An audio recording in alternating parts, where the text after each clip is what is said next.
So first of all, I'm looking over your shoulder. I see this little bird painting.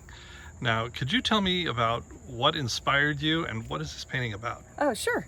Well, okay, so you'll see with a lot of my work that it's typically inspired by nature or the cycle of life, and often some of the ideas or emotions or things that I think are very common to the human experience on Earth.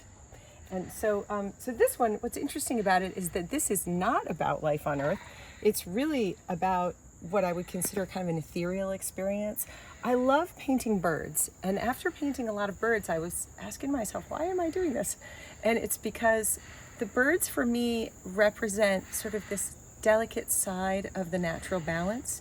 We need to take care of them. They signal us about the way things are going, and they also are special because when we wake up in the morning, that's when we often hear the birds. We hear them singing, and they bring a lightness and a happiness to our day. So once I realized that's why I was painting the birds, I painted this one intuitively. As you'll see from my paintings, I use different techniques depending on the purpose or the meaning of the painting.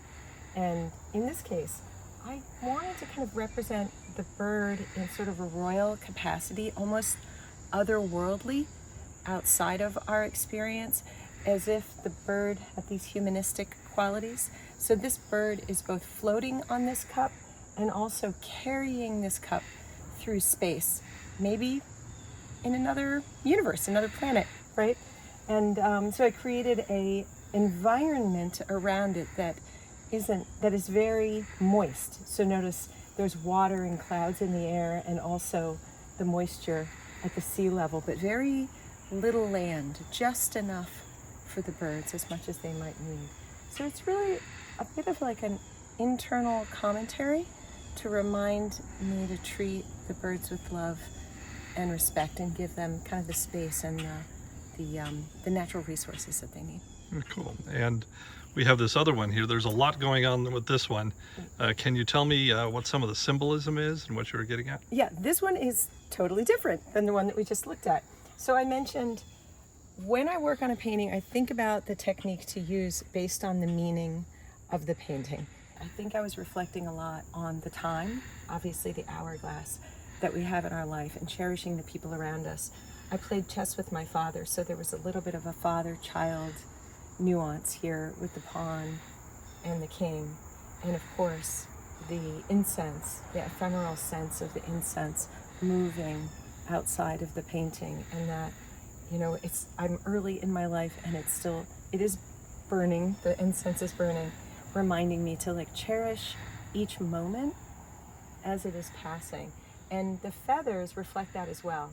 Feathers reflect for me this idea of dreams, or a connection between this world and the energy that's beyond where we are today, and my father who had passed on, maybe even dreams, and the people that are in our lives, our children.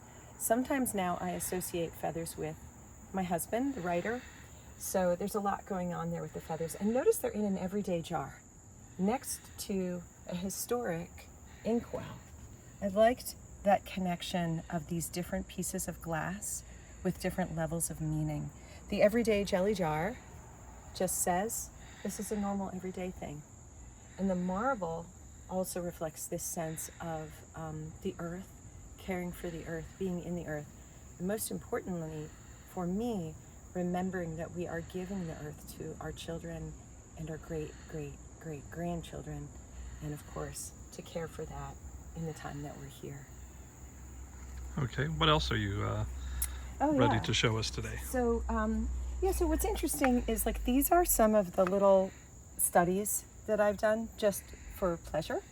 And notice that they're all a little bit different. So that's something that I wanted to talk about, is that this one on the bottom is a little bit more of a color study.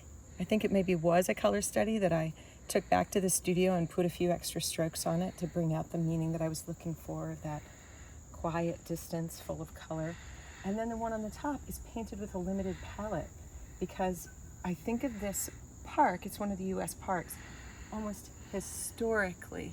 So notice similar subject matter in that they're both landscapes, but painted using a totally different technique, because I had a different emotion or meaning that I was communicating at the time.